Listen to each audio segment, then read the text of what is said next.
अस्सलाम वालेकुम नाज़रीन, इस वक्त मैं हाफिज़ सिराज साहब के साथ मौजूद हूँ। गुज़िश्ता इन्होंने नबी का लब पर बहुत प्यारे अंदाज में नातिया कलाम पेश किया था, तो अभी इन्होंने नया कलाम पढ़ना है। अगर आपको अच्छा लगे तो लाइक और शेयर लाजमी कीजिएगा। आकाए दो जहां बहरे रहमत रवा बेकराना, एक निगाहे करम मेहरबाना, एक निगाहे करम मेहरबाना, एक निगाहे करम मेहरबाना। नाम लेवा मुसलमान तेरे, भूले बैठे हैं फरमान तेरे।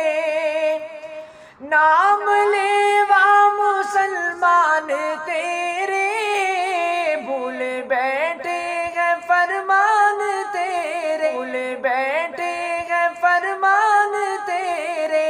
राह से हट गए फिरकों में बट गए, राह से हट गए फिरकों में बट गए। शाखसाना एक निगाहे करम मेहरबाना, एक निगाहे करम मेहरबाना।